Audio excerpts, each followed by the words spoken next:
Sir question number 62 में doubt था। अच्छा 62 ओके। तो जिन लोगों ने पेपर्स देखो आपको ट्राई करना है, पहले नहीं हो रहा है तो मुझसे पूछो, और मान लो एक भी क्वेश्चन नहीं हो रहा सारे पूछो, कोई प्रॉब्लम नहीं है, बट यू ट्राई। देखो मतलब ऐसा तो है नहीं किसी को कुछ नहीं आता होगा, आपने बीएससी में कुछ ना कुछ पढ़े होंगे, जैम प्रिपरेशन जिन लोगों ने किया कुछ ना कुछ पढ़ा होगा, तो आपको बहुत कुछ ऑलरेडी आता है, तो उसको अप्लाई करने की कोशिश करो कि हाउ टू सॉल्व क्वेश्चंस। और नहीं हो रहा है तो मुझसे डिस्कस करो, और आप डरो नहीं और शर्माओ नहीं, है ना, इस तरह जैसा आपको पूछना है।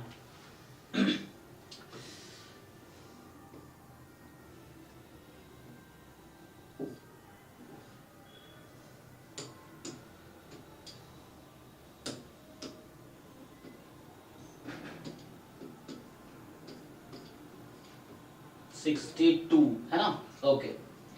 तो ये 62 है ना, 62 पीछे वाला, दिस वन। एक मिनट, हाँ अंकल, हाँ जी अंकल बताइए। हाँ सुन लिया आपको, बाहर जा रहे हो आप? ठीक है, ओके ओके, हाँ हाँ हाँ ठीक है। नहीं नहीं मैं हूं अभी, हाँ हाँ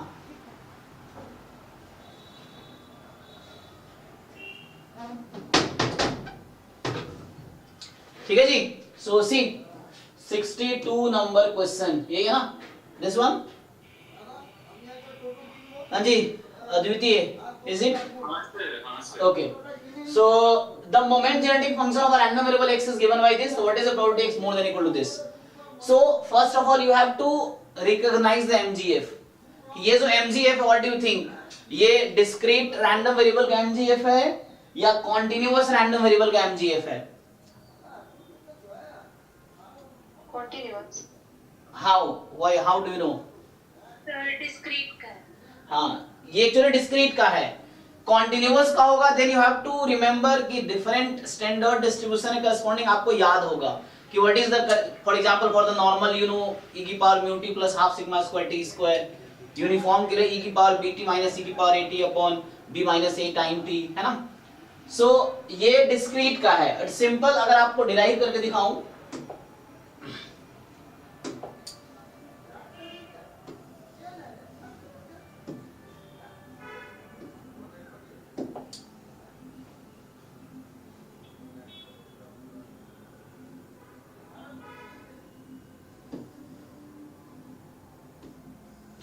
चलो पहले अगर इसके पीछे की थ्योरी देखो तो suppose x is a random variable, तो डिस्क्रीट केस में what is the mgf? mgf का डेफिनेशन जो है mxt, so you know expectation of e की power tx, and if x is a discrete random variable तो क्या होगा? This will be summation e की power t into small x and probability at capital X, ठीक है। अब x की जो भी वैल्यू समेशन ओवर x, अगर इसको आप ओपन करो जस्ट यू कैन कंपेयर, तो अभी क्या होगा, फॉर एग्जांपल x अगर इंटीजर वैल्यूड है, सो x की वैल्यू 0 रखेंगे, प्रोबेबिलिटी एट 0, फिर x की value 1, probability at 1, so whatever value x takes उसके अकॉर्डिंग समेशन, या मैं ऐसा कर दूं यहां पे xi लिख दूं, xi and then take summation over I from 1 to n. मान लो there are n possible values of capital X, small x1, small x2, small x3 and so on, small xn. अगर इसको आप ओपन करो further तो क्या बनेगा? Probability at xi को मैं pi लिख देता हूं फॉर एग्जांपल, तो क्या बनेगा ये p1 e की पावर t टाइम x1 या x1t, you can write this way x1 into t plus p2 e की power x2 into t plus p3 into e की power x3 into t and यहां से आ जाएगा pn e की power xn into t. Now can you compare it with this given? So this is the form of the MGF of any discrete random variable. So now you just compare this with given MGF. Compare करके क्या पता करना है, you have to know what is xi and what is corresponding pi, just ये देखना है। So compare कीजिए। So what do you find, यहां से स्टार्ट करो, 2/9 है जस्ट, यहां e की पावर है ही नहीं, क्यों नहीं है, क्योंकि वहां पे x की वैल्यू 0 होगी, है ना। अगर मान लो यहाँ पे x की वैल्यू 0 कर दूं मैं, तो e की पावर 0 टू e की पावर 0, ये 1 हो जाएगा, तो p2 बचेगा बस। So the simple thing is, so now you can write PMF corresponding to this random variable. देखो मैं लिखता हूं, तो मैं टेबल बना के लिख देता हूं, चलो। सो सिंपली आप PMF लिख सकते हैं, x प्रोबेबिलिटी एट x। तो देखो जैसे 2/9 है, इसमें e के टर्म है ही नहीं, e की पावर 0 है, इसका मतलब x की वैल्यू वहां 0 रही होगी, एंड जो नंबर है 2/9 that is the probability at 0। Next है 1/9 e की पावर माइनस t, जैसे यहाँ पे देखो 1/9 e की पावर माइनस t है। So p3 is 1/9, this p is 1/9 and the coefficient is the value of x. So मतलब जो सपोर्ट है रैंडम वेरिएबल का, वो पावर में t का कोएफिशिएंट है, और बाहर जो नंबर है वो प्रोबेबिलिटी है, ठीक है। तो यहाँ से क्या आ जाएगा, 0 1, तो 1 पे क्या है, अच्छा यहाँ नेक्स्ट देख लो, ऐसे इसी ऑर्डर में लिख देता हूं मैं। So in this next term is 1/9 e की पावर माइनस t, तो t का जो कोएफिशिएंट है वो x की वैल्यू है, तो x is -1 and the probability is 1/9। यहाँ x is -2, probability is 1/9, x is अगला +1 and probability is 2/9, probability is value of x is 2 and value is 1/3। so ये आपको PMF मिल गया, probability mass function of discrete random variable x। so this is a PMF of random variable x। So now can you find this? हाँ जी, जिनका doubt है, so can you find this probability? हाँ sir. So क्या करना है, 0 पे, 1 पे और 2 पे आपको ऐड कर लेना है ना, you just add all three, more than equal to 0 बोला है, so the x जहां जहां x more than or equal to 0 मतलब नॉन नेगेटिव वैल्यू है, you just add those probabilities। तो यहाँ पे आपको आंसर इसका हो जाएगा, so probability x more than equal to 0 is just 2/9 plus 2/9 plus 1/3। तो यहां से आ गया 4/9, 4 plus 3 7/9 है ना, हाँ 7/9, तो ये आ गया 7/9, 4 is the answer, ठीक है। देखो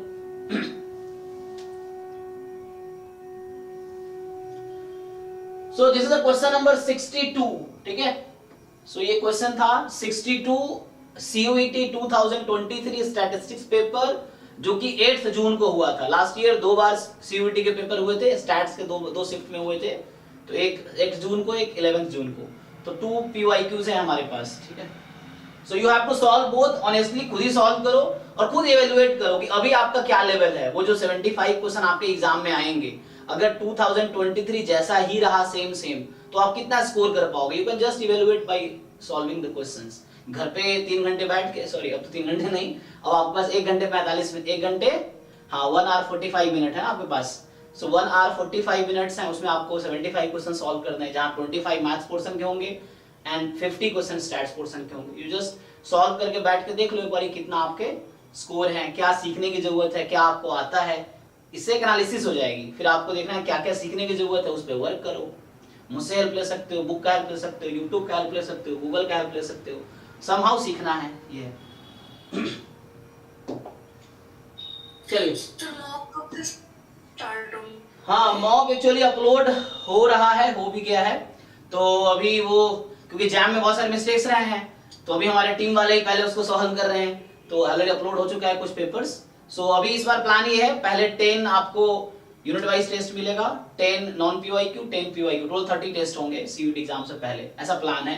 तो अभी कुछ टाइप हो गए हैं, अपलोड भी हो गए हैं, तो करेक्शन में है। तो मुझे लगता है थोड़ा सा 20 के बाद आपको हम वो देते एक्सेस, अभी तक ज़्यादा सीखो आप। 20 तारीख से स्टार्ट करते हैं, 20 से। Then daily you can attempt 1 test, है ना। उसके बाद एक टाइम फिक्स कर लेना, 1 hour 45 मिनट का होगा, डेली एक टेस्ट अटेम्प्ट कर सकते हैं।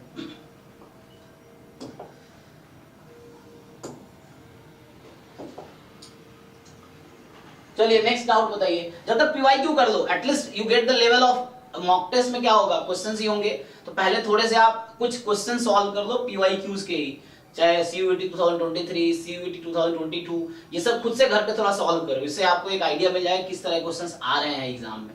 एंड देन मॉक टेस्ट में वैसे क्वेश्चंस मिलेंगे, देन उसका डिस्कशन स्टार्ट होगा। तो मैं पीवाईक्यू डिस्कस कर रहा हूँ ना, जैसे मॉक टेस्ट होगा अभी डेट मान लो सपोज 20 तारीख को मैंने एक मॉक टेस्ट अपलोड किया, तो आप लोग अटेम्प्ट करोगे, फिर 21 को उसका डिस्कशन होगा, या 20 को ही शाम में उसका डिस्कशन होगा इवनिंग में, तो उसी का हम लोग डाउट डिस्कस करेंगे यहाँ पे, ठीक है। तो अभी पीवाईक्यू और डाउट है ना, लाइव डिस्कशन है। थ्योरीज भी मैं कर सकता हूँ, आप बोलोगे तो मैं थ्योरीज भी पढ़ाऊंगा, जो भी टॉपिक्स आपके वीक हैं, but you have to ask, ठीक है ना। बाकी रिकॉर्डेड लेक्चर का लिंक ऑलरेडी डिस्क्रिप्शन में है, आप वहां से हेल्प ले सकते हो।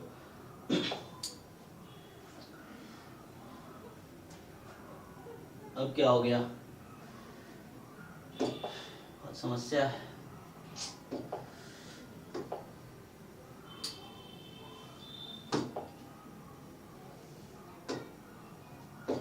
नेक्स्ट क्वेश्चन बताओ, देखते हैं इसमें क्या दिया। 63 ओके। तो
ये 63 है ना इसका इंग्लिश वर्जन।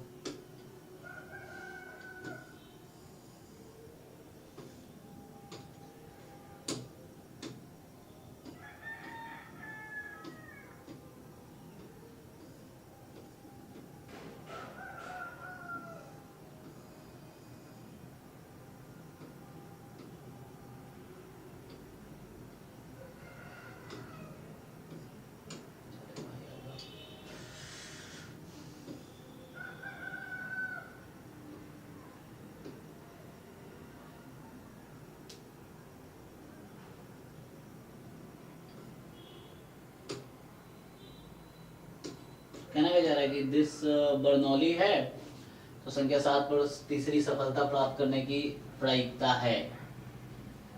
ओके, तो 7th ट्रायल पे 3rd success. So 3rd success on 7th trial, which distribution it follows? Sir negative binomial. Yes, negative binomial, and then we have to apply negative binomial with this probability. So आया English में, ये आगे मेरा भाई। तो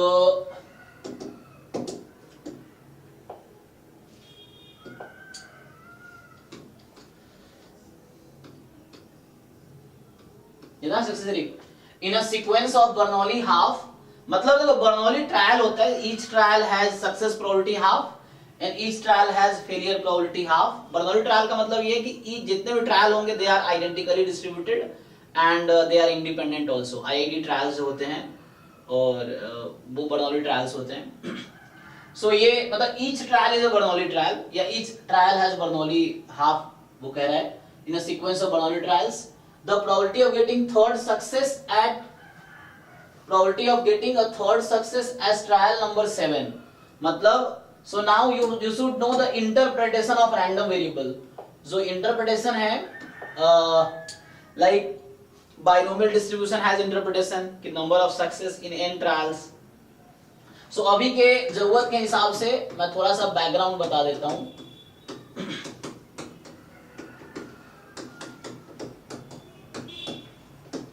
ठीक है, so this question will be solved directly by the PMF of negative binomial distribution. तो उसके लिए आपको जानना पड़ेगा कि नेगेटिव बाइनोमियल डिस्ट्रीब्यूशन का पीएमएफ क्या है। x minus 1 trials में हाँ, so depends what is your x. So here x is the trial number at which RH success counts. So trial number at which RH success occur. This is the interpretation of x. Trial number at which RH success occur. ठीक? So what is support of x? x का support क्या होगा इस case में? x can take what values? 0 to 7 नहीं, trial number. x is trial number. So to get R success, you must have at least R trials, right? तभी तो R success मिलेगा. The zero जो लोग बोल रहे थे, this is the second case. Zero is also a PM. Zero भी support होता है. So negative binomial has two PMFs, है ना? One is the trial number लिखा है मैंने. अगर मैं लिखता कि number of failure before RH success, then zero से start होता. So negative binomial has two PMFs and both had different interpretations. So इस वाले क्वेश्चन में support will start from R, R plus 1, R plus 2 and dot dot dot. अगर लिखता मैं number of failure before RH success, then यहाँ 0, 1, 2, 3 up to infinity होती. ठीक? And the geometric distribution is a special case of negative binomial distribution. Like binomial has a special case Bernoulli distribution. ठीक है ना? So binomial and Bernoulli में जो relation है वही negative binomial geometric में relation है. ठीक है ना? Geometric is a special case of. If you put R is equal to 1 here, this will become geometric distribution. जब R को 1 रख देंगे तो geometric हो जाएगी. Okay. तो चलिए तो क्वेश्चन इज अच्छा success probability is P. So just हम ले है ना. सो इसमें लिखना नहीं है. प्रोबेबिलिटी ऑफ सक्सेस प्रोबेबिलिटी को हम लोग P ले रहे हैं एंड फेलियर प्रोबेबिलिटी को 1 माइनस P ले रहे हैं. ठीक है. तो success probability is P and failure probability is 1 minus P. तो यहां से क्या आएगा? Probability x is equal to small x. Now you tell. कौन बोल रहा है? Siddharth. Yes tell now. minus 1 choose R minus 1. n x is the number of trial. So x minus 1 choose R minus 1. Yes. Q raised to हाँ P ठीक है. raised to R. So how many successes are there? R successes are there, and how many failure will be there? X minus R. X minus R. Total x trial are there. So number of trial is x, and R successes occurs. तो P की power R होगी. And failure how many remaining are failure? तो x minus R. हाँ अब आप देख रहे होंगे बाइनोमियल अगर होता तो यहाँ x to n choose R होता. जस्ट माइनस इसलिए हो रहा है because last trial is fixed. So this is the PMF of negative binomial distribution where x will take value R, R plus 1 and so on. Now come to the question. The question said so जो आपका question number 63 है. So 63 question says P is 1 by 2. So obviously Q is 1 by 2. And they are asking third success in 7th trial. Third success in 7th trial. So see, third success. So R is 3. Trial number is 7. So X is, so small x, let's write 7. So these are the data given in the question. So in the third success, third success in 7th trial. है ना? So question यहाँ पे यही है. The probability of getting a third success at the number 7 मतलब trial 7 sequence. So क्या आएगा बताइए? हो जाएगा ना. जस्ट बाकी लोगों के लिए बता देता हूँ. तो x बराबर जस्ट आप पुट कीजिए 7 एंड ये फॉर्मूला है. This is just a formula based question. Direct इसको पीएमएफ याद है, यू जस्ट पुट इट. तो मैं पहले थ्योरी बता दिया, then I When will be the support of X start from zeros? हाँ, when we count failure numbers पे आता हूँ. So it will be 6 choose 2 and R is actually P half ना. So half की power total यही हो जाएगी. Total मिला के तो हाफ हाफ ही है ना. So टोटल मिला के 6 ही हो जाएगी, है ना. 7 हो जाएगी.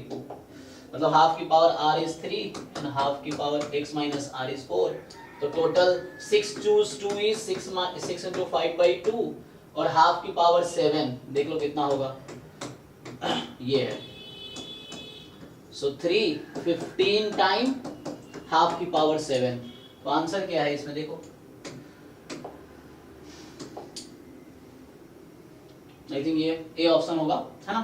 15 अपॉन 2 की पावर 7 128, तो A is correct. Okay, the second question is when will we take,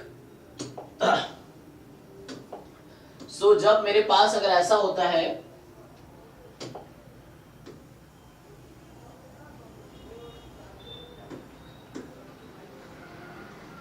now suppose, अच्छा इसको तो बुला दिया, सो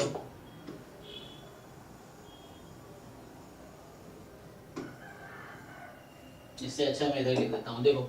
सो दूसरा केस क्या है कि सपोज y आई टेक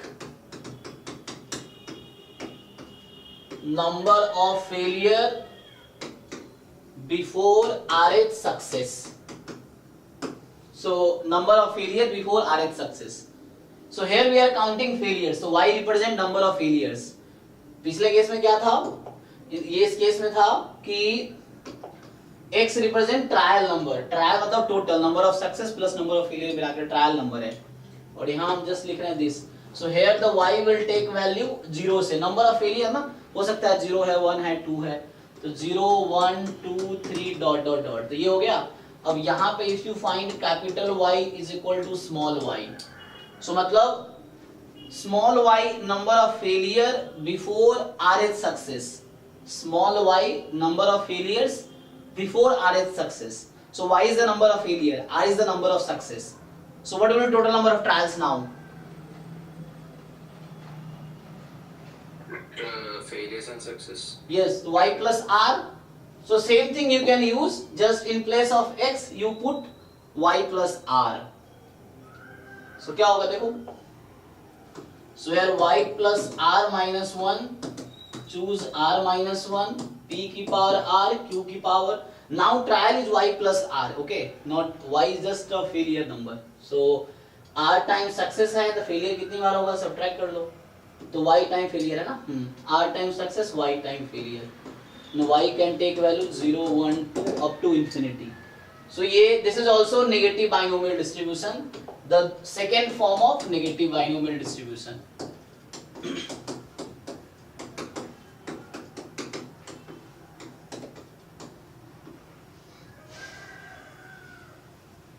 ठीक है, ओके। सो हाँ, नेक्स्ट बताइए, next doubt. Yes sir, question 76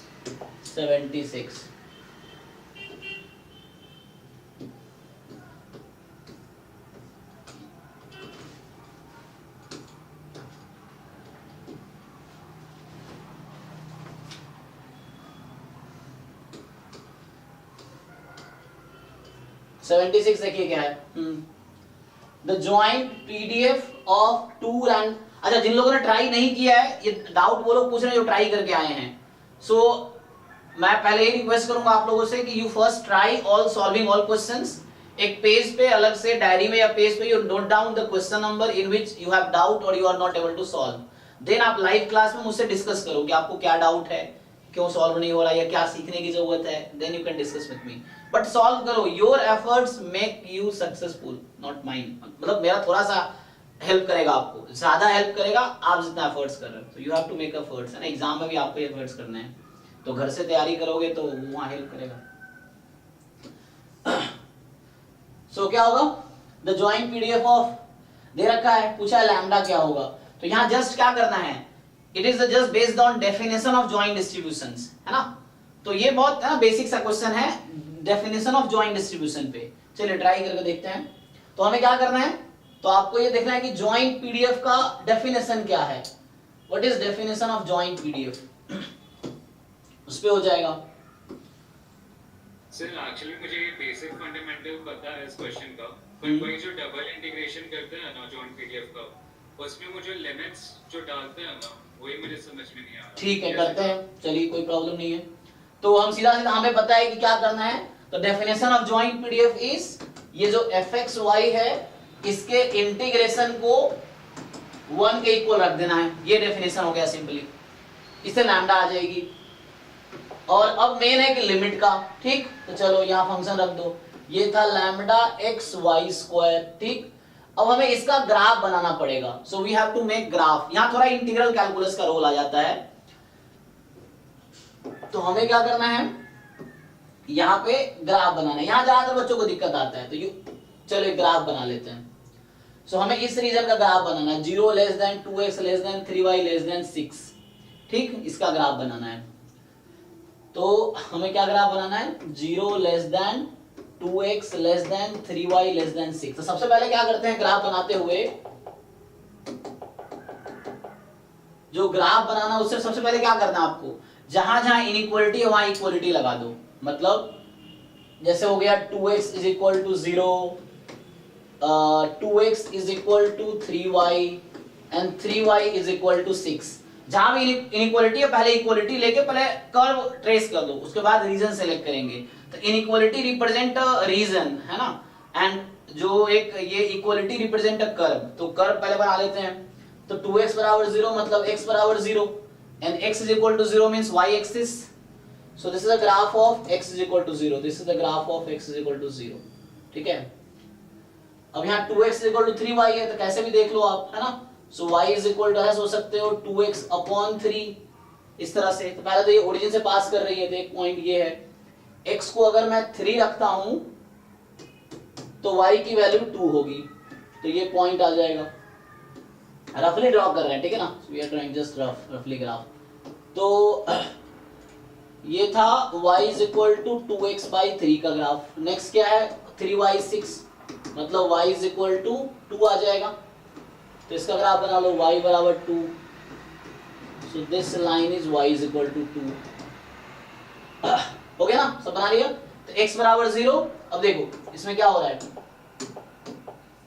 x is equal to 0, y axis, y 2x बराबर 3y, this is the line, and y is equal to 2 this. अब आपको इजीली समझ आ रहा होगा कि कौन सा रीजन है, कौन सा रीजन बाउंडेड है ना। सो 2x पॉजिटिव था, उस साइड होगा।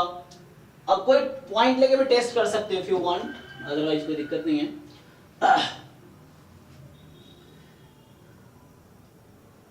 हाँ जी, तो आप लोग ये समझ आ रहे, दिस रीजन शुड बी। और अगर ऐसे कोई डाउट हो तो you take 1 point and check, ये चीज है। तो y लेस देन 2 है, ये है।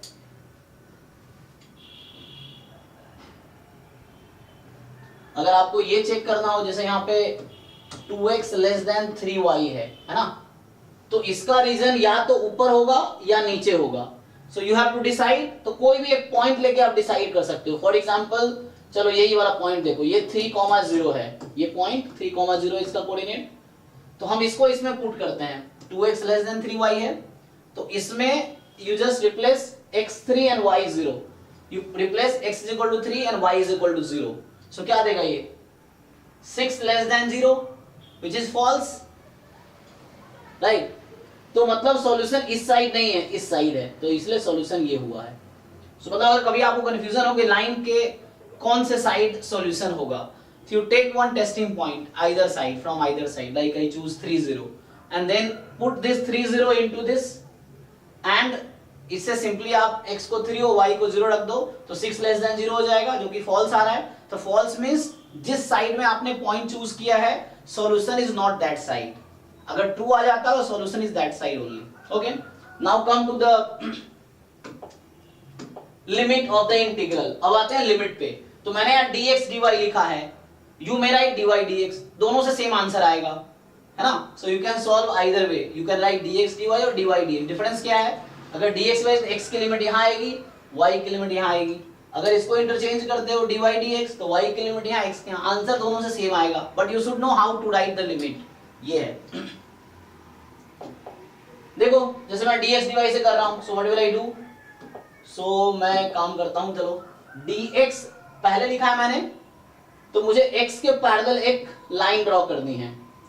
जब भी मैं dx, यहाँ इस साइड dx है ना, so you will draw a line strip parallel to x axis। अब आपको यहाँ देखना है कि what is this equation। तो ये इक्वेशन था x is equal to 0, right. तो यहाँ स्टार्ट होगा x is equal to 0 से, और कहां तक जा रहा है, what is equation of this curve in terms of x। क्योंकि मैं x की लिमिट लिख रहा हूं, मतलब x in the sense x is equal to what, ये बोलना चाह रहा हूं। तो मुझे लिमिट लिखना है x is equal to what in terms of y, मतलब फंक्शन ऑफ y, x की value as a function of y। So what is equation of this curve, x in function of y क्या बनेगा 3y/2. जी 3y/2। सो limit will be 3y/2, ये हो गया। अब आपको ये देखना है कि ये जो सेटेड रीजन है उसमें जो हमने लाइन ड्रॉ की है वो अगर मूव करेगी तो कितना y एक्सिस को कवर कर रही है। अब y की लिमिट लेनी है ना, तो अब वो नंबर में होगा, बाहर वाला लिमिट हमेशा नंबर्स में रहेगा, वेरिएबल नहीं रहेगा इसमें, it will always contain a number the outside limit. So just आपको ये देखना है dy है तो y एक्सिस पे ये रीजन कितना या कितना डिपेंडेंट है या क्या प्रोजेक्शन है y एक्सिस पे इसका। सो यू सी अगर ये स्ट्रिप को मूव कराता हूं तो y एक्सिस कितना इन्वॉल्व है इसमें, कहां से कहां तक 0 to 2, तो ये हो गया 0 to 2, ये हो गया। ठीक है, नाउ यू सॉल्व इट। क्या करना है, लैम्बडा बाहर कर लेते हैं। अब मुझे x के रेस्पेक्ट में इंटीग्रेट करना है तो y वाला यहां रख सकता हूं मैं, y वाले टर्म्स को, y की लिमिट 0 से 2 है। अब मुझे इंटीग्रेट करना है x dx और x की लिमिट थी 0 से 3y/2, ये हो गया। अब जो बनेगा dy, तो पहले मैं इसको इंटीग्रेट करूंगा, x के रेस्पेक्ट में सिर्फ x के फंक्शन को इंटीग्रेट करना है। So you just integrate this and then देखते हैं क्या होता है। तो यहां से क्या आएगा कि lambda 0 to 2y² and integrate कर लो x को, क्या होगा x²/2, x²/2 3y/2 का होल स्क्वायर बाई 2 आ जाएगा फाइनली, -0 है ना। सो dy ये इक्वल टू 1 है, इसको हम सॉल्व कर लेंगे बाद में, तो वहां से लैम्बडा आ जाएगी। सो सॉल्व करते जाओ इसको, देखो सिंप्लीफाई करके 0 सिंप्लीफाई कर लो तो ये कितना हो गया 9, यहाँ आ जाएगा y² y की पावर 4, 2 2 जा 4 2 जा 8, देखो 9/8 y की power 4 dy is equal to 1। अब इसको फर्दर सिंप्लीफाई करो। सो फर्दर सिंप्लीफाई करोगे तो यहां से बनेगा आपके पास क्या 9/8 बाहर है, y की पावर 5/5, 0 से 2 1, ठीक है। तो यहां से क्या आएगा, तो 9 λ/8, 2 की पावर 5 कितना 32 - 0/5 इज इक्वल टू 1, तो कितना आ गया ये 36 λ/5 इक्वल टू 1, तो लैम्बडा बराबर 5/36। चेक करो,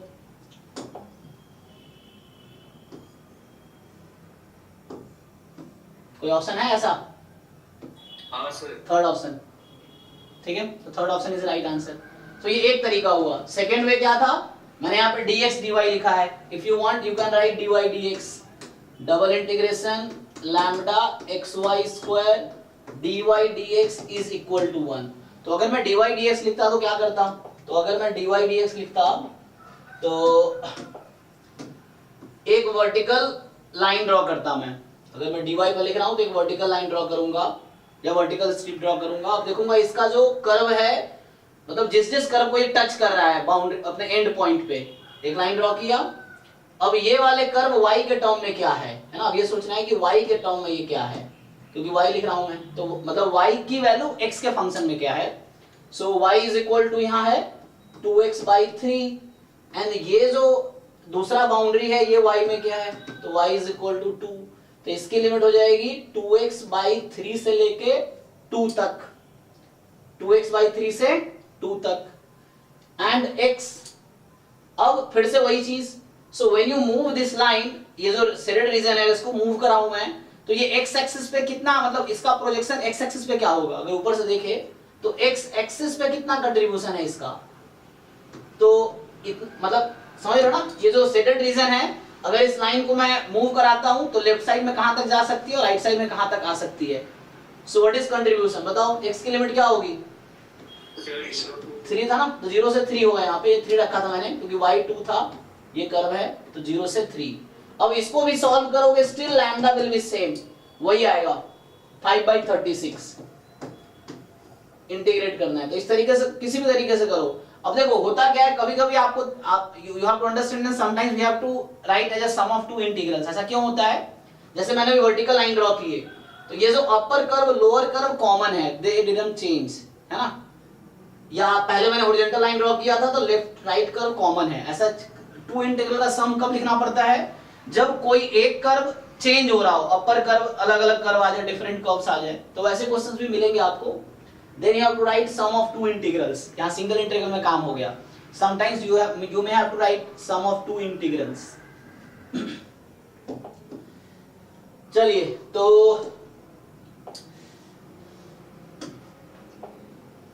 नेक्स्ट क्वेश्चन बताइए। सर 77 77 हाँ, तो ये कह रहा है कि द जॉइंट पीडीएफ दे रखा है आपको and then they are asking the find the probability of this. यहाँ भी सिमिलर कॉन्सेप्ट है। तो हालांकि पीडीएफ दे रखा है तो मुझे अब दिस इज अ इवेंट, ये समझ लो सैंपल स्पेस है, this region is a sample space. Now this is event, so you have to find the probability of event. So formula क्या है?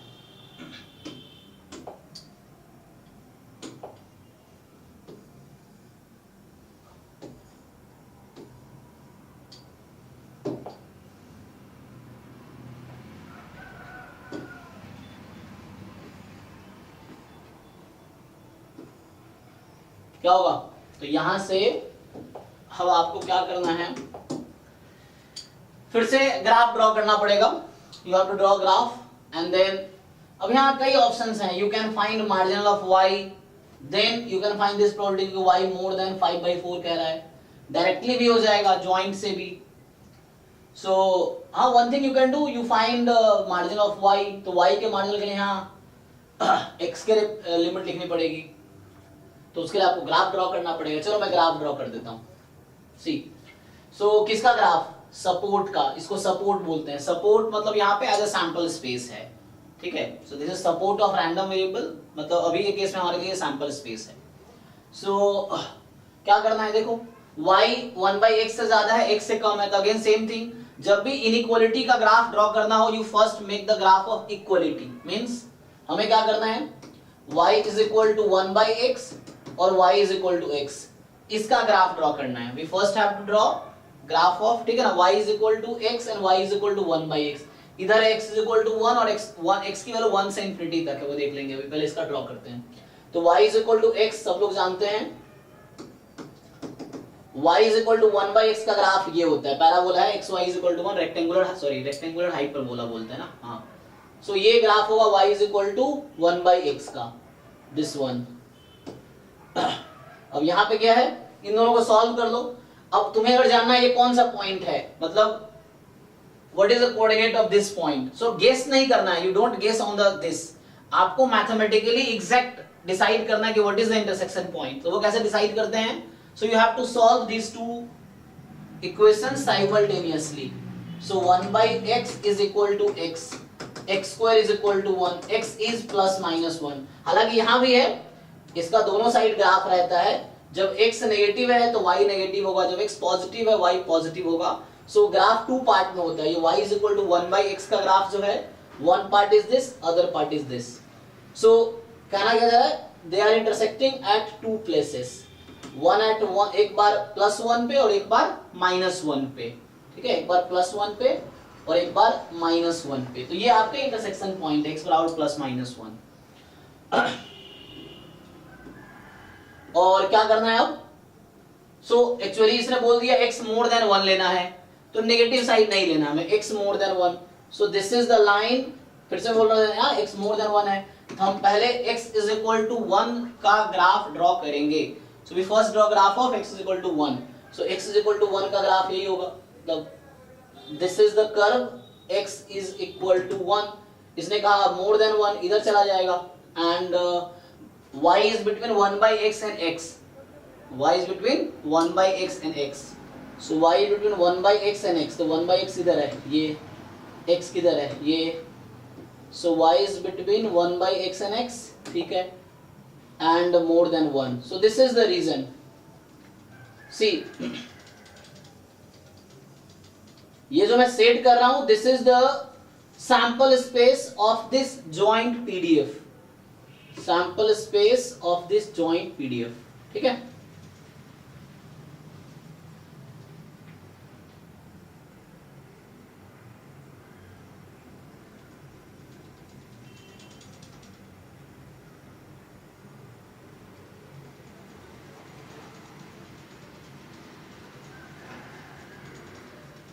समझा? एंड ये अनबाउंडेड है, ये आगे तक जाएगा। ओके, अब क्या करना है? सो ये पहले मैंने इसका ग्राफ ड्रॉ किया अभी। Now you have to make this probability, probability y more than 5/4, probability y more than 5/4। तो मैं इसका ग्राफ बना देता हूं, इसी पे डायरेक्टली ड्रॉ कर देता हूं, ठीक है। सो देखो यहाँ पे there are two approaches, one you can find marginal PDF of y, then you find probability of this. The second way is don't find marginal, directly double integration से हो जाएगा, ठीक है। तो मैं दूसरे तरीके से कर देता हूं, डबल इंटीग्रेशन डायरेक्टली कर देता हूं। सो क्या करना, ये इवेंट है, this is the sample space, now this is event, event is what, y more than 5/4। तो मुझे ग्राफ बनाना पड़ेगा y इज इक्वल टू 5/4 का। तो y इज इक्वल टू 5/4 का मतलब है ना, वन क्वेश्चन में हैव डिफरेंट अप्रोचेस, ये चीज है। तो y इज इक्वल टू 5/4, तो यहाँ y, ये x 1 है यहाँ पे, और यहाँ पे y आपका 1 है, तो x 1 है और y 1 है, ठीक। तो क्या करेंगे आप, हमें 5/4 मतलब मोर देन 1 है, y 5/4 तो मतलब मोर देन 1 है, तो मोर देन 1 का मतलब y की वैल्यू कहीं ना कहीं 1 पॉइंट समथिंग होगी, 1.25, तो 1.25 मान लो रफली यहाँ पे, चलो। सो ये आपका लाइन में बना रहा हूँ y इज इक्वल टू 5/4 की, ओके। और ये y is equal to x, तो यहाँ पे 5/4 x एक्सिस पे होगा, ओके। यहाँ पे क्या होगा, और ठीक है, अब क्या करना था, y मोर देन 5/4 है ना, हाँ। तो क्या अपर ये रीजन होगा,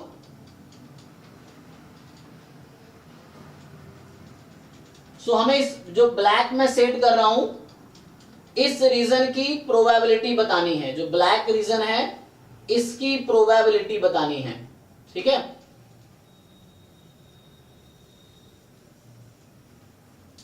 So we have to find the probability of this black shaded region. Sample space पूरा था, and you know event is a subset of sample space. So ये black region जो हमने सेट किया उसकी probability निकालनी है.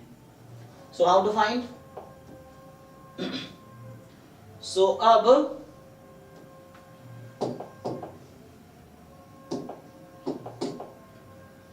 हमें फाइंड करना है probability y more than 5/4, ठीक है।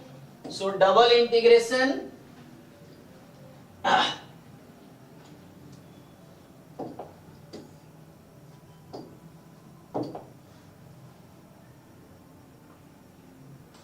बताओ, तो ये फंक्शन यही रहेगा 1/2x²y।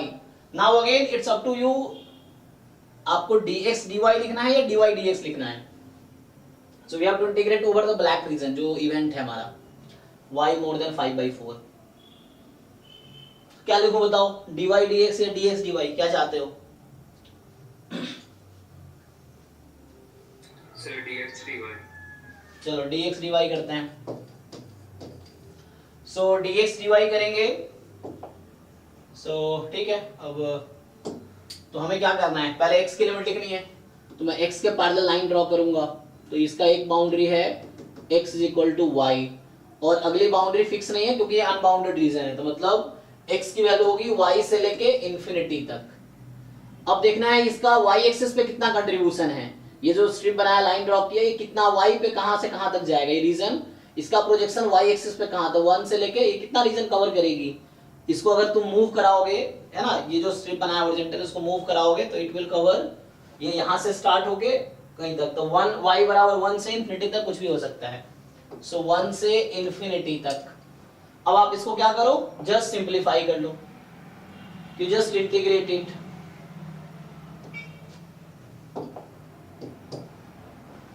देखो तो पहले x के रेस्पेक्ट में करना है, तो 1 से इंफिनिटी एंड 1/2y को बाहर कर लो, अभी 1/x² dx एंड x की लिमिट है y टू इंफिनिटी, ठीक है, बाद में dy होगा। तो पहले हमें ये इंटीग्रेट करना है, बाद में dy आएगा।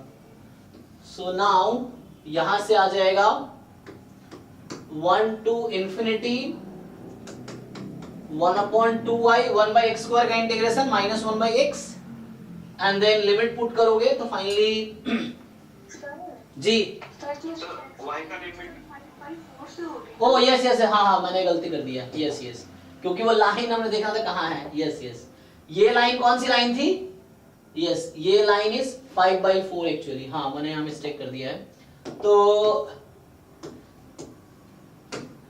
5/4 राइट, हाँ ठीक है, मतलब 5/4 सही होगी एक्चुअली, वो हमने 1 समझ लिया मैंने, 5/4 चेक कर लो एक बार, ठीक है ना, क्योंकि हमें देखना ये जो ब्लैक रीजन है कितना कवर कर रही है y एक्सिस को, तो ये कवर कर रही है 5/4 के ऊपर, क्योंकि यहाँ था, ओ यहाँ था ना 5/4 से ज्यादा, सो ऐसे ही 5/4 से ज्यादा है, तो ये वो कवर कर रही थी, ठीक है, तो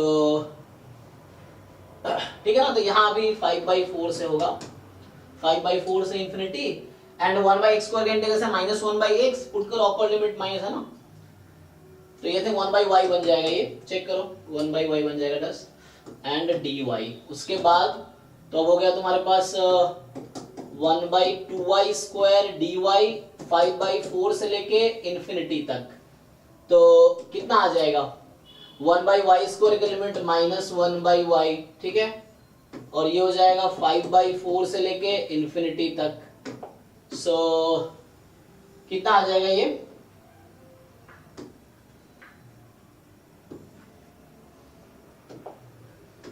देख लो पुट करके,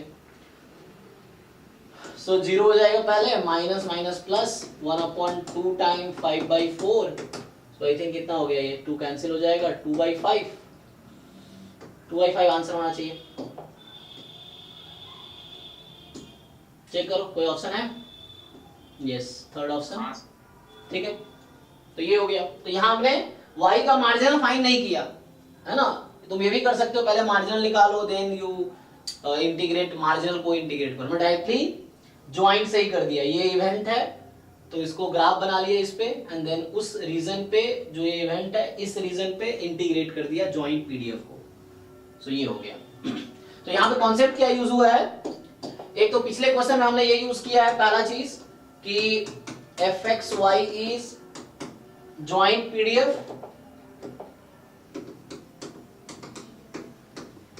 इफ एंड ओनली इफ, तो इसमें ये होता है कि fxy शुड बी पॉजिटिव मतलब non negative and double integration should be 1, तो ये आपका आ गया पहला पॉइंट जो अभी लास्ट क्वेश्चन सॉल्व किया था। जो अभी हमने सॉल्व किया है उसमें ये था कि अगर मुझे कोई इवेंट दे रखा है, मान लो ए पे प्रोबेबिलिटी निकालनी है, सो इवेंट ए है, इवेंट ई है, सो ई पे अगर प्रोबेबिलिटी निकालनी है तो अगर ज्वाइंट है 2 वेरिएबल में है, या मैं ऐसा बोलूं कि लाइक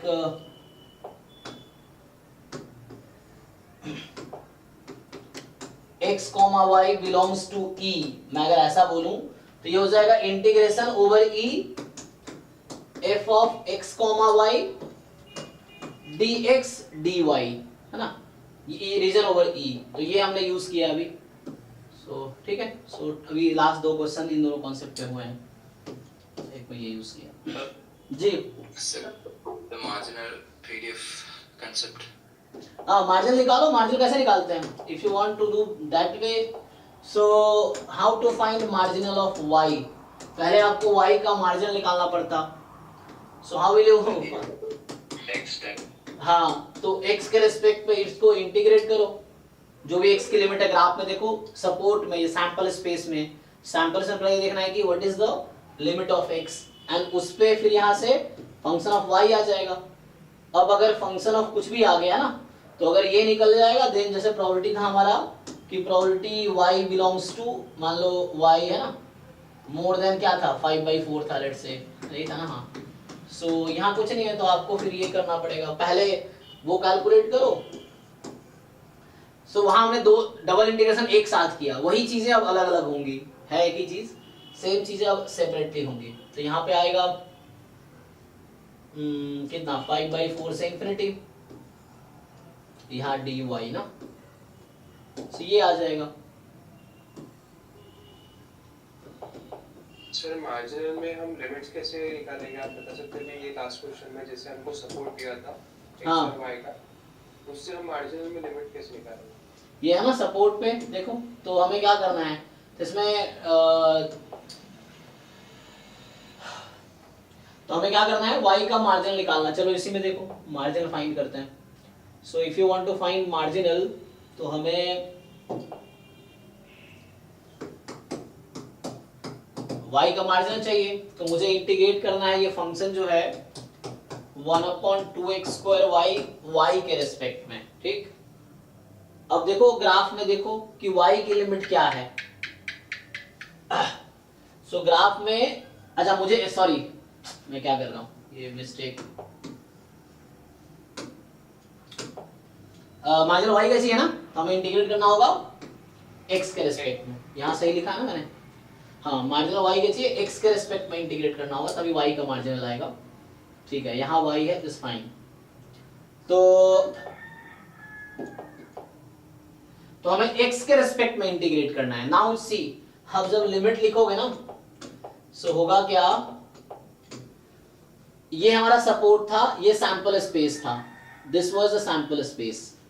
अब इसमें जैसे हॉरिजॉन्टल लाइन ड्रॉ करोगे तो एक प्रॉब्लम है, यहाँ पे क्या है, ये 1 जो है ना, अभी जो मैं समझा रहा था कि कब हमें जरूरत है 2 इंटीग्रल्स लेने की, तो एक्चुअली होगा क्या, जब मैं हॉरिजॉन्टल लाइन ड्रॉ कर रहा हूं, तो अभी ये कर्व है x = y का, और अगर यहाँ उस y = 1 के बिलो लाइन ड्रॉ कर रहा हूं, so the left region is y = 1/x, तो कर्व चेंजेस, तो मतलब उसके हिसाब से ब्रेक होगा। तो ये क्या आएगा, 2 पार्ट में इसको करना पड़ेगा हमें। सो 2 पार्ट में कैसे करेंगे, देखिए, तो यहां पे क्या होगा कि जब y more than 1 हो और जब y less than 1 हो, 2 केस लेने पड़ेंगे। when y is more than 1 तो upper half region, y less than 1 lower half region. तो उस केस में क्या होगा, तो जब y more than 1 है तो अब इसी इंटीग्रल की 2x² dx, तो अब आप देखिए when your y is more than 1 तो उसमें क्या लगता है, what is the limit of x, ये जो हॉरिजॉन्टल लाइन ड्रॉ की है मैंने, इसका लोअर एंड क्या है, लेफ्ट एंड क्या है, हाँ जी इनका डाउट है बताओ। सो व्हाट इज दिस कर्व, ये कर्व क्या है आपका, x = y ना, Yes. तो यहाँ y से इंफिनिटी हो जाएगी, एंड जब आपका y लेस देन 1 है, when y is less than 1, so 1/2 time x² dx, और यहाँ x की लिमिट क्या होगी, so now x is 1/y to infinity, 1/y से इंफिनिटी, क्योंकि ये कर्व क्या था, y = 1/x, तो ये था y = 1/x, x is 1/y, ये चीज है, और यहाँ x = y, ऐसा है।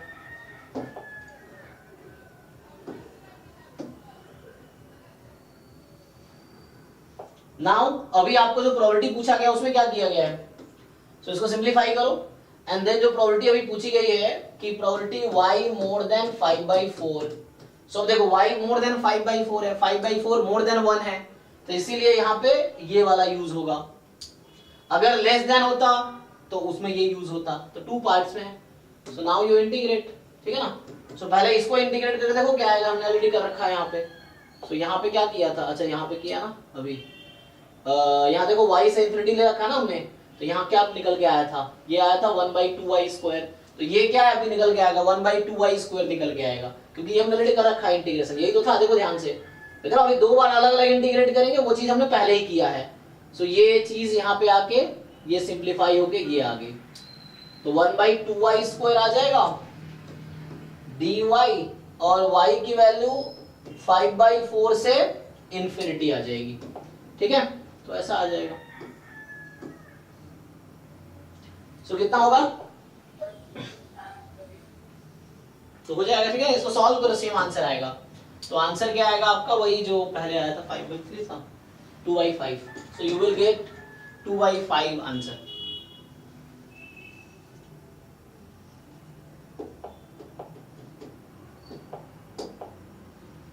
नेक्स्ट बताइए. सर 84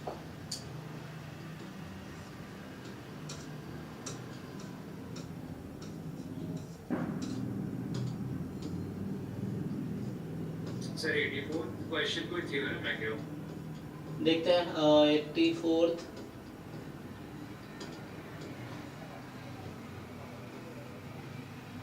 हाँ 84 डायरेक्ट थ्योरम है. क्या बोलना चाह रहा है? 78 बता दीजिए. जी जी जी, एक मिनट. कह रहा है T1 T2 दोनों अनबायस्ड एस्टिमेटर है, डिस्टिंक्ट है गामा थीटा का, और T है, अच्छा यहाँ पे है दोनों अनबायस्ड एस्टिमेटर है. सो expectation of T1 given T2, ये T है, तो यहां से T भी एक्चुअली अनबायस्ड एस्टिमेटर हो जाएगा, है ना.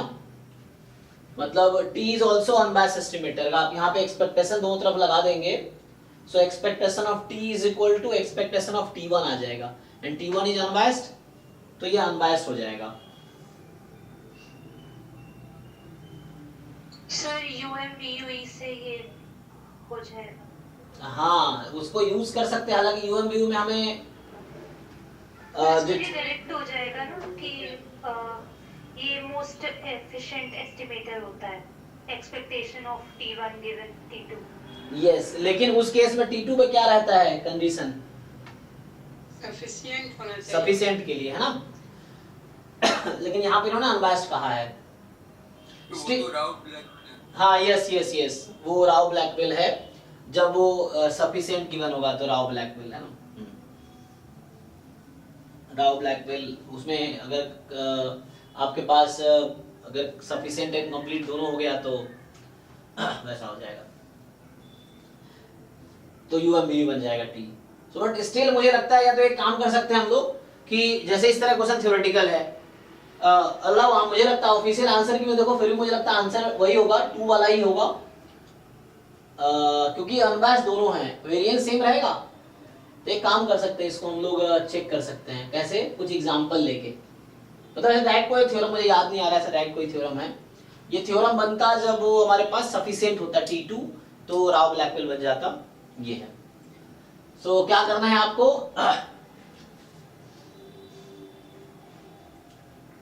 तो T is expectation of T1 given T2 and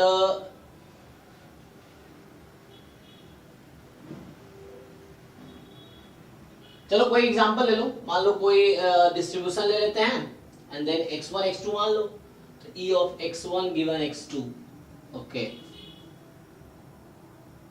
तो वेरिएंस इक्वल भी हो सकता है समटाइम्स. हाँ अगर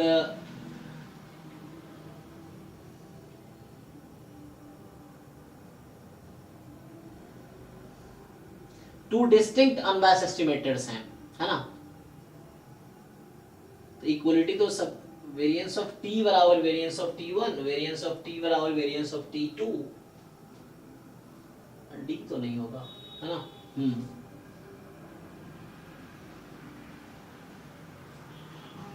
तो देखो इसमें से आंसर जो है 3rd 4th तो आउट हो जाएगा, 1 या 2 में से करेक्ट होगा कोई, है ना. तो अगर मैं जैसे मान लो एग्जांपल के लिए मैं कोई रैंडम सैंपल ले लूं साइज 2 का, फॉर एग्जांपल चलो पॉइजन थीटा ले लो, x1 x2 आर रैंडम, है ना. IID, अगर IID लेंगे तो फिर ये अगर T2 इंडिपेंडेंट हो गया T1 से, suppose T2 is independent of T1, तो उस केस में तो सिर्फ T बराबर एक्सपेक्टेशन ऑफ T1 रह जाएगा, फंक्शन ऑफ T2 आएगा ना. हाँ, तो ये जस्ट एक्सपेक्टेशन ऑफ T1 रह जाएगा, और उस केस में दोनों का वेरिएंस क्या हो जाएगा, तो इसका वेरिएंस 0 हो जाएगा उस केस में. T1 एक नंबर आ जाएगा एंड यस ठीक है, हम एक एग्जांपल ए कर लेते हैं. तो इस केस में इसका वेरिएंस हो जाएगा 0T का. सो T का variance less than equal to, ठीक है ना. देखो एग्जांपल से कर देता हूं. तो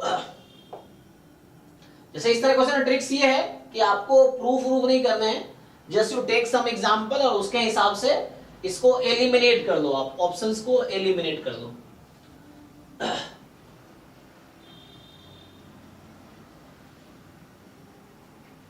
सो क्या होगा, देखो मान लो ऐसा है, late x1, x2 are to independent, मैं मान लेता हूं अभी के लिए रैंडम वेरिएबल फ्रॉम, ये इतना क्या करना है, देखो अभी के लिए समझो, पॉइसन थीटा ऐसा हो जाएगा। सो T1 यहां पे क्या है आपके पास, जस्ट x1 हो जाएगा, T2 जस्ट मैं मान लेता हूं x2 अभी के लिए। इसने कुछ ज्यादा इंफॉर्मेशन नहीं दिया। गामा थीटा को मैं, ये जो गामा थीटा है इसको जस्ट थीटा मान लेता हूं, ठीक है अभी। सो क्या होगा,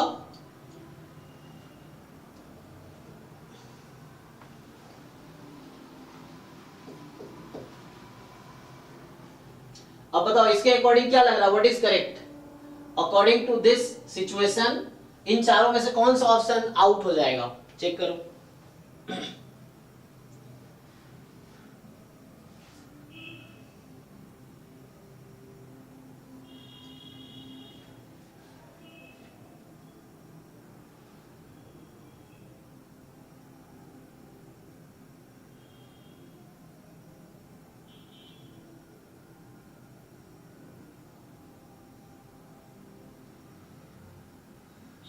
बताओ भाई टी क्या बनेगा इस केस में, टी क्या है, expectation of T1 given T2, unbiased है दोनों, x1 x2 पॉइजन थीटा का मीन क्या होता है, थीटा, तो x1 x2 both are unbiased. बताओ ये किसके इक्वल आएगा, थीटा के इक्वल, मतलब हाँ चलो x1 x2, लेकिन यहाँ पे ऐसा है कि T is expectation of T1 given T2, दो अनबायस्ड एस्टिमेटर है, ठीक है। तो उस केस में तो ये तो जस्ट एक्सपेक्टेशन ऑफ T1 हो जाएगा, मतलब x1 हो जाएगा, एंड x1 तो जस्ट थीटा आ जाएगा। तो यहां से बताओ वेरिएंस ऑफ T क्या है और वेरिएंस ऑफ T1 क्या है। वेरिएंस ऑफ T 0 हो जाएगा सर, ओके, और वेरिएंस ऑफ T1 क्या है, थीटा हो जाएगा, थीटा हो जाएगा। और थीटा पॉइजन में क्या रहता है, थीटा पॉजिटिव। थीटा के, तो अब बताओ कौन कौन सा ऑप्शन आउट हो गया इस एग्जांपल से, वेरिएंस ऑफ T2 भी ले लो, वेरिएंस ऑफ T2 भी थीटा हो गया यहां तो,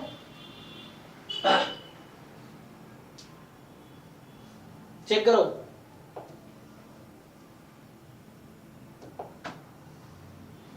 सर द सेकंड ऑप्शन सही रहेगा, ओनली सेकेंड ऑप्शन सही जाएगा। सो बाकी सारे आउट हो गए एक्चुअली इस एग्जांपल से, ये सब आउट हो गए। तो ओनली पॉसिबल ऑप्शन जो बचा वो 2 है, और 2 इनफैक्ट करेक्ट ऑफिशियल आंसर की भी है, देख एक बार चेक कर दो क्या है आंसर, ये है। सर अगर इंडिपेंडेंट नहीं ले तो फिर, हाँ इंडिपेंडेंट नहीं लेंगे तो, क्योंकि इसने ऐसा कुछ कहा नहीं ना कि इंडिपेंडेंट डिपेंडेंट, ऐसा कुछ नहीं कहा। इसने कहा 2 डिस्टिंक्ट है, मैंने डिस्टिंक्ट लिया, अपनी मर्जी से भी इंडिपेंडेंट मान लिया। नहीं लेंगे तब भी थोड़ा हमारा काम बढ़ जाएगा, प्रूफ यही होगा फिर भी, है ना, ये है। तो फिर हमारे तरफ से कैलकुलेशन बढ़ेंगे आप, क्योंकि मेरा एक कंडीशनल होने की वजह से इसकी वेरिएंस ना रिड्यूस हो जाती है। अल्लाह ये T भी अनबायस्ड है, एक्सपेक्टेशन ऑफ T निकालोगे तो एक्सपेक्टेशन ऑफ T1 होगा और ये थीटा ही आएगा इस केस में, तो वो तो कोई दिक्कत नहीं, एक्सपेक्टेशन ऑफ T ऐसे भी थीटा है, लेकिन ये एस्टिमेटर नहीं है T, हालांकि इसने लिखा नहीं है T, तो जस्ट ऐसा दिया है। T एस्टिमेटर होने के लिए T2 को होना पड़ेगा, T2 का फंक्शन होना पड़ेगा। T2 का फंक्शन कब आएगा, जब डिपेंडेंट रखेंगे, डिपेंडेंट रखेंगे, डिपेंडेंट ले लो। अगर चलो मान लो इसमें अगर मैं इंडिपेंडेंट नहीं लेता हूं तो फिर तुम्हें ये करना पड़ेगा x1 गिवन x2, तो उस केस में नॉर्मल एग्जांपल ले लो, नॉर्मल रैंडम वेरिएबल का ले सकते हैं, नॉर्मल थीटा 1 वैसा समझ लो। अगर ऐसे, क्योंकि या यहाँ भी निकाल सकते हो, अगर इंडिपेंडेंट नहीं अज्यूम करूंगा तो ये मुझे कैलकुलेट करना पड़ेगा, तो ये as a function of x2 कुछ आएगा, x2 के टर्म में कुछ आएगा। So this will be some function of x2 and some function of x2 होगा, बस। अब इसमें लगा लो वेरिएंस, तो कैसे करोगे, इसको सिंपलीफाई करना पड़ेगा। How to find conditional, expectation definition से।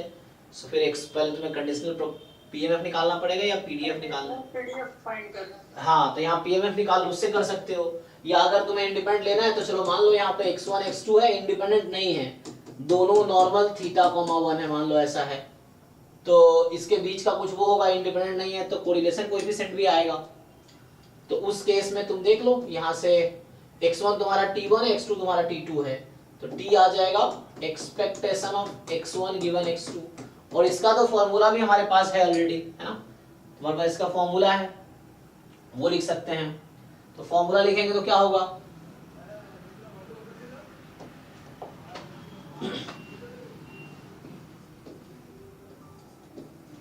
बताइए इसका फॉर्मूला क्या आएगा? तो फॉर्मूला याद ही होगा आप लोगों को। अच्छा, लेकिन यहाँ पे ज्वाइंट, ये तो डिपेंडेंट ले लिया मैंने, तो मुझे बाईवेरिएट लेना पड़ेगा फिर इसके लिए, बाईवेरिएट नॉर्मल, तो उससे कर सकते हो। सो अगर मैं बाईवेरिएट नॉर्मल कंसीडर करूंगा तो क्या आएगा,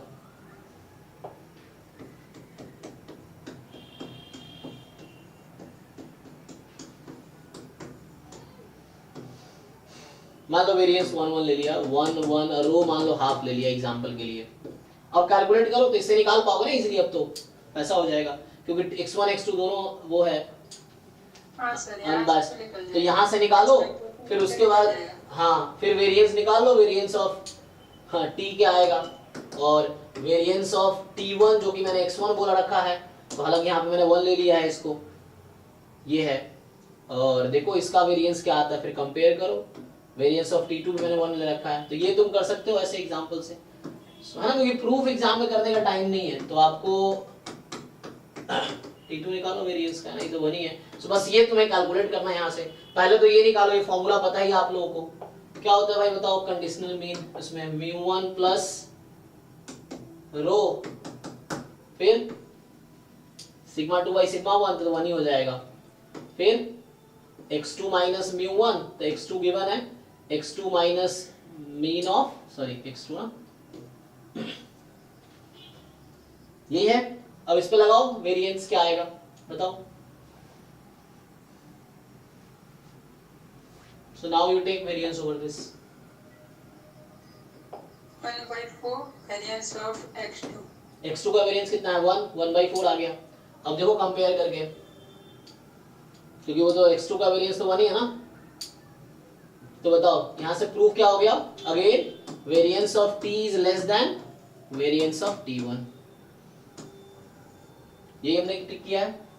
तो ये एग्जांपल इंडिपेंडेंट लेके कर लिया हम, बाकी एलिमिनेट हो गया क्योंकि इसमें कुछ रेसिस्टर नहीं लगा, हमें एग्जांपल सुटेबल लेना है जो स्टेटमेंट बोल रहा है उसके हिसाब से। यहाँ दूसरा एग्जांपल ले लिया बाईवेरिएट नॉर्मल का, तो t1 t2 just x1 x2 है, यहाँ से t निकाल लिया हमने, t का वेरिएंस लगाया 1/4 आया, दोनों का वेरिएंस 1 था, तो t का वेरिएंस कम हो जाएगा, तो कंडीशनल होने की वजह से वेरिएंस कम हो जा रही है। ये दूसरा एग्जांपल, एग्जांपल से ऑप्शंस एलिमिनेट, एक एग्जांपल इनफ है फॉल्स कहने के लिए, तो एक एग्जांपल लिया और इसने 3 ऑप्शन को फॉल्स कर दिया, ए है ना, ए सी डी को फॉल्स कह दिया, तो ये आउट हो गया। अब कभी ट्रू होगा भी किसी और के लिए तो कोई फर्क नहीं पड़ता, एक एग्जांपल लेना था फॉल्स कहने के लिए, ठीक है।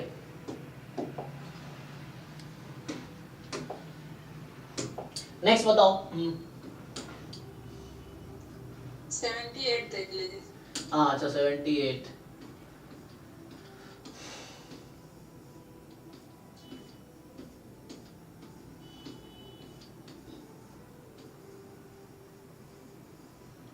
ये ना 78, चलो ये हिंदी में है, यहाँ इंग्लिश में है, ओके। ये क्या बोल रहा है कि let the weak law of large number holds true for the sequence of random variable this Sn आपके पास sum of xi's है, yn 1/n Sn minus Esn है, तो बोल रहा है limit n tends to infinity yn square, I think ये formula है, ये 0 होता है, ये कहाँ पे था, ये बुक में है, मतलब थ्योरम टाइप का ये समझ लो। बताओ ये कोई थ्योरम भी है, डायरेक्ट थ्योरम भी है ये कि Sn minus mu of Sn, इसका तो आंसर 0 है ये, क्योंकि नीचे ऐसे ही एक क्वेश्चन दिया है, तो वहाँ पे कुछ और पूछा है लेकिन कंडीशन दे दिया है जी सफिशिएंट। 1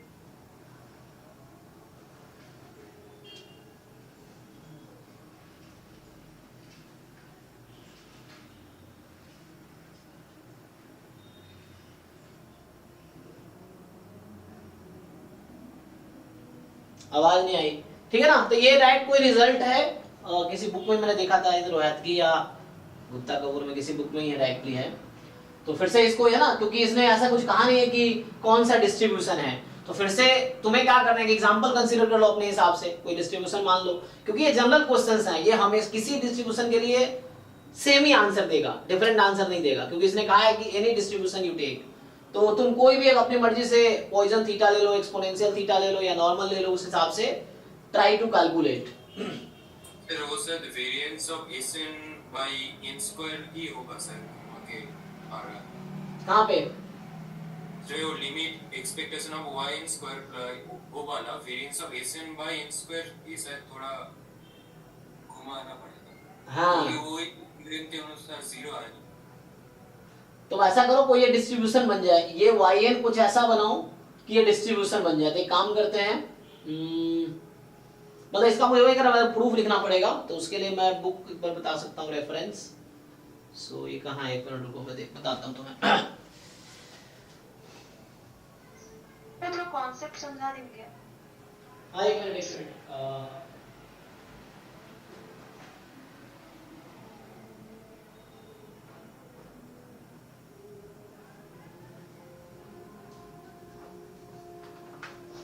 तो ज्यादातर क्वेश्चन जो ये पूछ रहा है ना, जनरली ये तो थ्योरम्स ही हैं या डेफिनेशन बेस्ड हैं। सो ये डायरेक्ट रिजल्ट है, किसी बुक में दिखा हुआ था, मुझे देखता हूँ। हाँ सर, कुछ डायरेक्ट ही होगा, वो किसी तरीके से किया। हाँ यस। सो तो जितने इसमें क्वेश्चंस डायरेक्ट थ्योरम पे ही अप्लाई हो रहे हैं। ये लो मिल भी गया, देखो कितना लकी हूँ मैं। Theorem number 2 page number 303।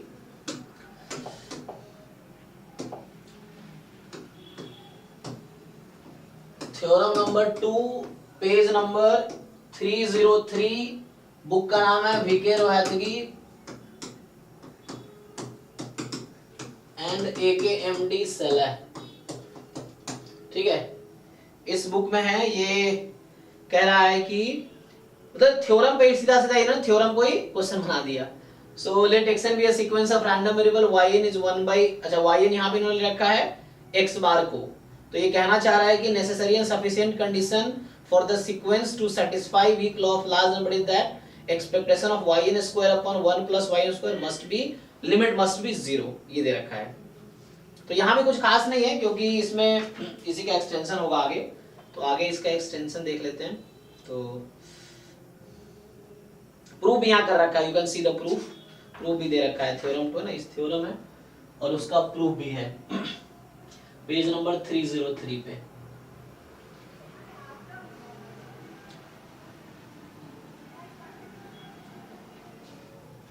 तो थ्योरम ही है मतलब, ठीक है ना, बाकी इसको प्रूफ और देखो।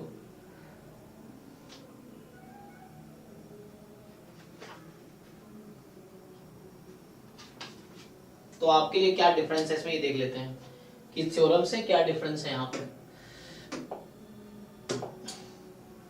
यहाँ Sn upon n minus EX upon n है, तो ये x बार माइनस म्यू अपॉन n हो जाएगा, है ना।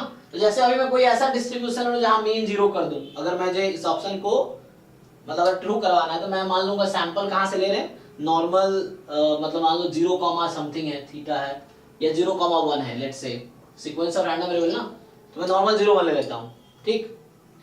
सो इफ यू टेक नॉर्मल 0,1, तो क्योंकि ये थ्योरम हर डिस्ट्रीब्यूशन के लिए वैलिड है, तो उस डिस्ट्रीब्यूशन के लिए भी वैलिड होगा जिसका मीन क्या है, म्यू है ना। यस, क्योंकि इसमें कोई रेस्ट्रिक्शन नहीं है मीन पे। सो अगर नॉर्मल 0,1 का सैंपल, हाँ कौन से पेज नंबर पे, 303 weak law of large number, section 3.7.3, ये जो है आपका यहाँ है सेक्शन, इस बुक का है 7.3। ये मेरे पास जो बुक का एडिशन है ये है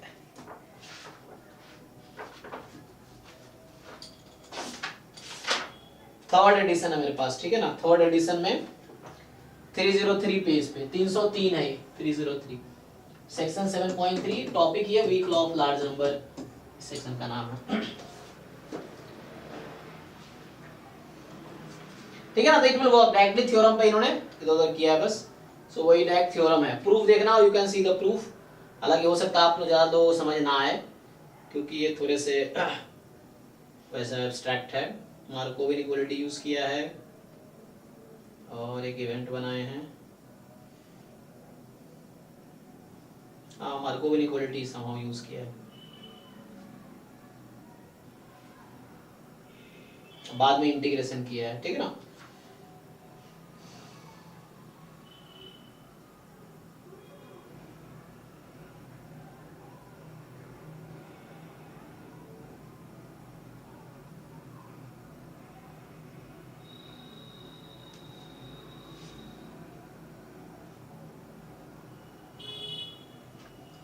ठीक है भाई, देख लो परी।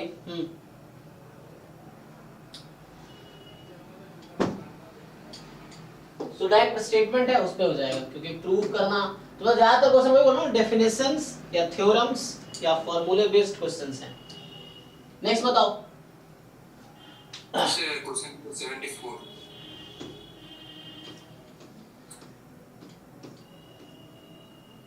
74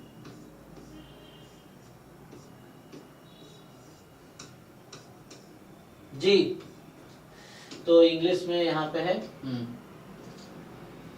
x Y be the IID Laplace 1 okay, Laplace मतलब डबल एक्सपोनेंशियल, ठीक है।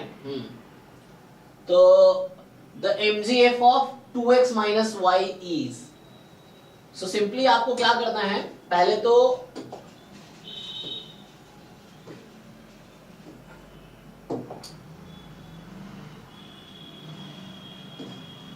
आप लोग सॉल्व करके आओ ना, जो भी लोग डाउट पूछ रहे हो आपको सॉल्व करके, जो लोग सॉल्व करके आए वही डाउट पूछेंगे, बिना सॉल्व के डाउट पूछोगे आपको ज्यादा बेनिफिट नहीं होगा।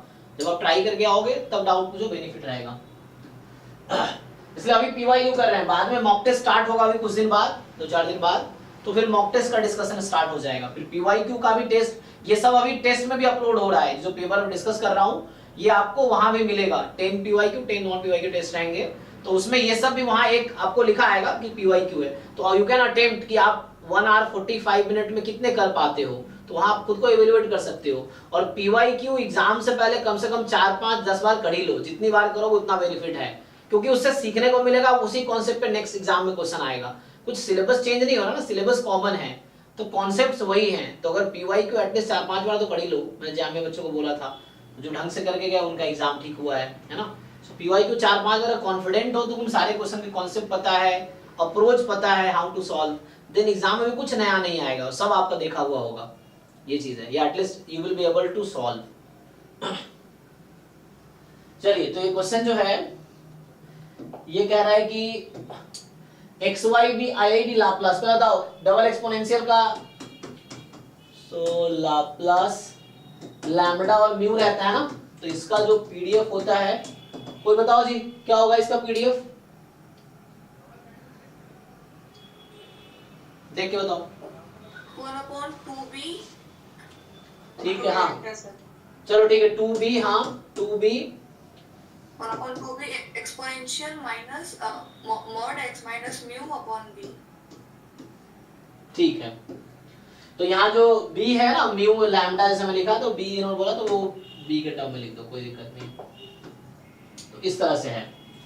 अब ये आपका PDF है, इसका MGF बताइए देख के, इसका MGF क्या है, ये बुक में मिल जाएगा, ये आपको याद रखना पड़ेगा, जो स्टैंडर्ड डिस्ट्रीब्यूशन का याद रखना है जी। e के पावर म्यू e की पावर b से bt हो जाएगा, हाँ e के power bt upon 1 plus b square t square minus आई थी माइनस होता है sir, b square t square. Mu square हो जाएगा। अच्छा, यहाँ पे तो तुम्हारे पास वो है, तो यहाँ मैंने क्या लिखा है, मतलब ठीक है, इसका टर्म में बताओ ना तुम। म्यू स्क्वायर t स्क्वायर हो जाएगा। अच्छा, लैम्डा की जगह पे म्यू लिखे हैं सर आप। हाँ ठीक है, म्यू स्क्वायर t स्क्वायर। तो यहाँ पे हाँ पैरामीटर हमारा BT है, जो भी जिसके फॉर्म में लिखना लिख लो। एक बार इसको चेक कर लेना जस्ट, ठीक है ना। तो लाप्लास है और इसका ये PDF है, तो यहां से आ जाएगा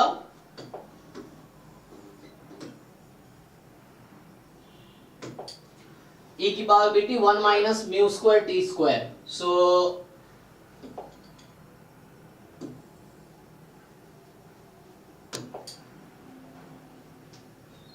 पुट कर लो, 1 1 रख दो, तो 1 1 रखोगे तो क्या हो जाएगा, तो अब तुम्हारे क्वेश्चन में आ जाओ, mxt इज e की power t 1 minus t square, यही हो जाएगा, and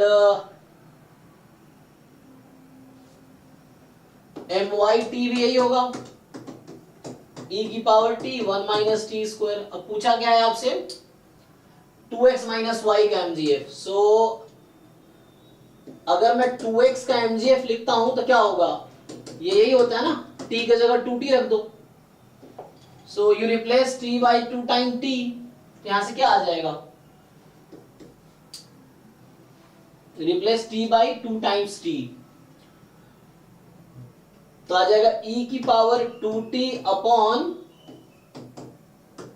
1 minus 4t square, and क्या हो जाएगा mx माइनस वाई का, तो mgf of 2x minus Y t, तो ये हो गया m ऑफ 2x t। अच्छा इसको ब्रेक कर सकता हूं मैं, फॉर्मूले से भी लिख सकता हूं, डायरेक्ट फॉर्मूला याद है उससे कर दो, नहीं तो है ना, तो क्या बनेगा जी, into m of minus Y T, यही ना, और यहां से m ऑफ अगर माइनस वाई टी लिखोगे तो that is M Y of minus T. ये सब कुछ फॉर्मूले हैं जो मैं यूज कर रहा हूं, डायरेक्ट फॉर्मूला है ना।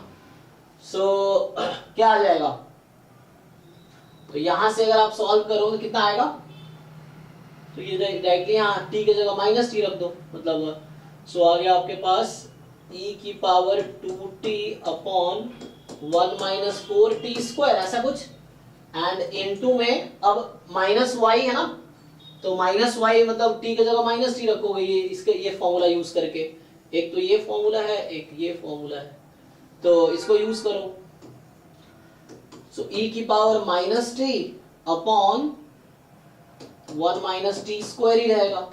इसको सिंप्लीफाई करो कितना बनता है, तो न्यूमरेटर सब में अलग अलग है, तो न्यूमरेटर से ही पता चल जाएगा, नहीं देख लो, न्यूमरेटर से पता चल जाएगा, e की पावर 2t और e की पावर माइनस टी, तो e की पावर 2t और e की पावर माइनस टी मिलकर कितना हो जाएगा, e की पावर t है ना, एंड बस हो जाएगा। सर mgf का m 2x जैसे आपका 2 into 2 हो रहा है, 2t हो जा रहा है, सर ऐसे अगर m x स्क्वायर हो जाए तो क्या होगा? नहीं उसका कोई डायरेक्ट रिजल्ट नहीं, फिर उसको डिराइव करना पड़ेगा। जैसे ये लीनियर है ना, जैसे यहाँ पे इजी है बिकॉज इसका प्रूफ भी बहुत इजी है ना, अगर मैं m 2x को लिखता भी तो क्या बनता कि एक्सपेक्टेशन ऑफ e की पावर 2tx, तो बस x के साथ 2t, अब x स्क्वायर है then you have to derive, तो वो कोई डायरेक्ट फॉर्मूला नहीं बनेगा x स्क्वायर का, क्योंकि वो x स्क्वायर का डिस्ट्रीब्यूशन क्या फॉलो करेगा उस पर डिपेंड करेगा, डायरेक्ट कोई ऐसा रिजल्ट नहीं है। ठीक है जी, तो e की पावर t और नीचे जो भी है, तो ऑप्शन में दिख रहा है कि न्यूमरेटर में e की पावर t जस्ट 1 में है, पहले वाले में है ना, e की power t just a option में है, बाकी डिनोमिनेटर कुछ भी है क्या ही फर्क पड़ता है, न्यूमरेटर से ही डिसाइड हो गया।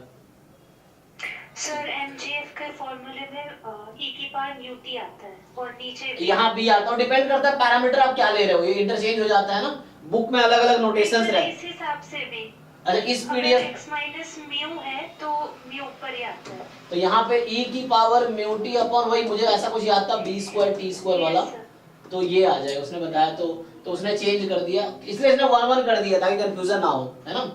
इस क्वेश्चन में क्या किया उन्होंने 1 1 कर दिया है ताकि कोई कंफ्यूजन नहीं, आप किसी को पैरामीटर नहीं दें, क्योंकि कई बार बुक्स ना वो ऐसा करते हैं, एक बुक में वो फॉर्म है दूसरे बुक में अलग फॉर्म है, सेम पीडीएफ दूसरे फॉर्म में लिखा है, पैरामीटर इंटरचेंज कर दिया।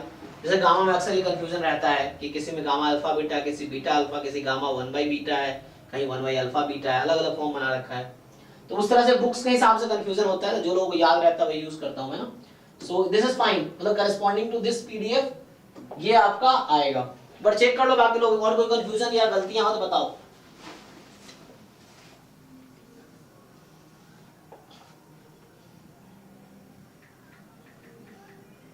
तो नेक्स्ट क्वेश्चन बताओ। सर 90 देखिए एक मिनट, यहां से आपके पास जो है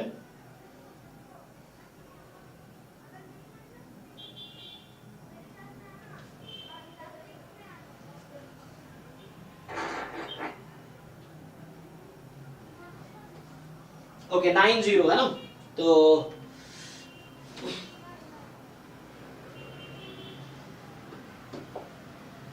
जो लोगों ने सॉल्व नहीं किया ये फर्स्ट सॉल्व है ना। सिलेबस देखो, पहले तुम क्वेश्चन सॉल्व करके देख लो क्या क्या आपको नहीं आता है, then you can go through syllabus. कई बार क्वेश्चंस आप इजीली सॉल्व कर लोगे, बिना बहुत ज्यादा डीप नॉलेज के भी क्वेश्चन सॉल्व हो जाते हैं, तो उससे आपको आइडिया मिलता रहेगा। तो आपको फोकस क्या करना है, सिलेबस, पीवाईक्यू, मॉक टेस्ट। इसको आप जितनी बार रिवाइज कर सको, अगेन यू रिवाइज सिलेबस, जो सीयूईटी के सिलेबस है उसको, देन पीवाईक्यू रिपीटेडली सॉल्व करो। मॉक टेस्ट अभी स्टार्ट होगा 4-5 दिन में अभी, है ना, तो फिर देन डेली एक मॉक टेस्ट दे सकते हो आप। ओके तो 90 नंबर है, 90 आपका, वो मैं सॉल्व कराऊंगा। फिर उसकी थ्योरी नहीं आती है, थ्योरी कराऊंगा। Okay sir.